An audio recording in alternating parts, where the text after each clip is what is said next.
writing blame on blank pages. Good morning everyone, welcome to my YouTube channel. আশা করি তুমি সবাই ভালো আছো, সুস্থ আছো। রবিবারের সকাল, আজকে তো ছুটির দিন, ভালোভাবে দিনটা কাটাও। আর আমি সকাল সকাল এই জুসটা খাবো, মা দিয়ে গেল। এটা খেয়ে বিছানাটা ক্লিন করতে হবে, তারপর আমি ব্রেকফাস্ট করব। এই হলো আমার আজকের আপডেট। আর আজকে সারাদিন কী কী হচ্ছে সব কিছু দেখতে থাকো, স্কিপ না করে। চলো আজকের দিনটাকে দারুণভাবে শুরু করি। এই যে আমার গ্লাসে দেখতে পাচ্ছ, এইটা হলো বার্লি বলে এখানে। তো বার্লিটা খেতে অ্যাকচুয়ালি অ্যালোভেরা রসের মতনই। আমি তো কালকে খেয়েছিলাম, আজকে তোমাদের সাথে শেয়ার করছি। বাট খারাপ লাগে না, ভালোই লাগে। চলো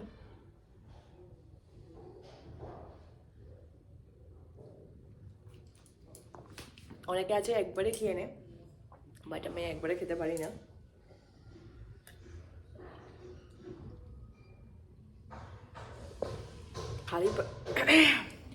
খালি পেটে খেলে খুবই ভালো হয়, মানে প্রতিদিন। বাট খালি পেটে প্রতিদিন খেতেও ভালো লাগে না।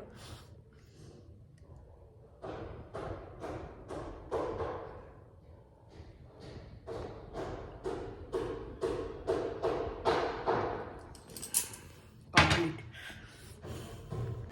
সো বেরিয়ে পড়লাম বাজার করতে। বাড়িতে কোনো জিনিসই নেই, আজকে অনেক কিছু কিনতে হবে। তো চলো ফ্রেন্ডস, বাজার তাড়াতাড়ি যাই, বাজারটা করি। সো এখন যাচ্ছি মাটন কিনতে।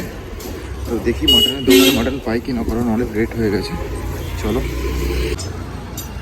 সো মাটনের দোকানে এসে গেছে, মাটন কাটাচ্ছি এখন। বেশি মাটন নেবো না, কারণ একা আছে, দুদিন খাওয়ার মতন নেব। 800 টাকা এখন কেজি যাচ্ছে এখানে, অনেকটাই দাম বেড়ে গেছে। সো মটন আমার নেওয়া কমপ্লিট। এবার বাজারের দিকে যাব। বাজারে আলু পেঁয়াজ নিতে হবে, কিছুই নেই ঘরে, আর চালও নিতে হবে। তোমার 150, হ্যাঁ আদা 150, হ্যাঁ চাল দিলাম হচ্ছে 90 টাকা, হ্যাঁ। লঙ্কা দিলাম 10 টাকা, 0, 9, 10, 3, 13, 13, আর 6, 19, 19, আর 4, 23, 230 টাকা দাও। সো বাজার করাও আমার কমপ্লিট হয়ে গেল। এবার বাড়ির দিকে যাব। চলো যাওয়া যাক বাড়ির দিকে। ফ্রেশ ফ্রেশ সবজি বসেছে সব। সো এখন বাড়ির দিকে যাচ্ছি অন্য গলিটা দিয়ে। চলো দিয়ে মাংসটা রান্না করবো আজকে। আজকের দিনটাই ছুটি, কালকের থেকে আবার কাজ শুরু।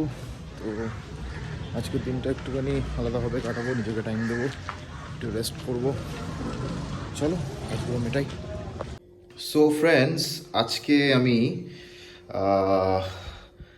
মাটন রান্না করেছি। সকালবেলা তো দেখালাম তোমাদেরকে, মাটন আনতে গেছিলাম। সো এটা হচ্ছে আমার মাটনের ফাইনাল লুক। মাটন কারিটা একটু কম, সেমি গ্রেভি বলতে পারেন। তো এটা দিয়েই আজকে রাত্রিবেলা খাবো, আর কালকের দিনটাও চালিয়ে নেবো। সো চলো একটু টেস্ট করবো, এরপরে আমি জানাবো তোমাদেরকে কেমন হয়েছে। লাঞ্চে আছে খিচুড়ি, আলু ভাজা, বেগুন ভাজা, সঙ্গে আছে একটা বড় কাঁচা লঙ্কা। জমে যাবে আজকে লাঞ্চ আমার। Good evening everyone. আর আজকে খুব কম ক্যামেরার সামনে আমি এসেছি, কারণ আজকে অন্য দিনের তুলনায় আজকের দিনটা খুব ডাউন ফিল করছি। কারণ দুদিন পরে তো চলে যাচ্ছি মাকে ছেড়ে। তো যখন আমি কলকাতা থেকে যখন আসি তখন মনটা খুব ফুরফুরে থাকে, যখন যাওয়ার সময় হয় তখন মনটা খুব খারাপ লাগে। কিছু করার নেই, যেতে তো হবে। আবার আসবো, আবার দেখা হবে মায়ের সাথে কিছুদিন পরে। এখন মা সন্ধ্যা দিয়েছে, তোমাদের সাথে কিছু জিনিস শেয়ার করছি। দেখো কি সুন্দরভাবে সাজিয়েছে। কে সন্ধ্যায় মা রাম লিখেছে, গোপালরা বসে আছে।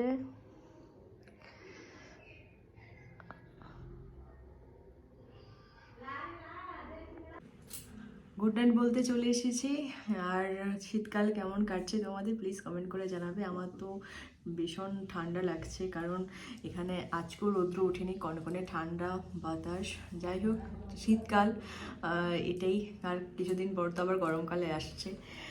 যাই হোক, আজকে আমি খুবই কম ক্যামেরার সামনে এসেছি, কারণ আজকে বাড়িতে ছিলাম, কোথাও বেরোয়নি। মায়ের সাথে সময় কাটালাম আজকে পুরো দিনটাই। কালকে তো আবার নর্মালি কাজ, আবার কাজের পর বাড়ি। কালকে হয়তো তাড়াতাড়ি ফিরতে পারে মেবি, যদি ফিরে তাহলে একটু বেরোতে পারি। যাই হোক, বেশি কথা বলবো না। তোমাদের কেমন লাগলো আজকের ব্লগ প্লিজ কমেন্ট করে জানাবে। যদি কিছু ভালো লেগে থাকে please do subscribe and share. কালকে আবার দেখা হচ্ছে নতুন ব্লগ নিয়ে। টাটা, গুড নাইট, ভালো থেকো।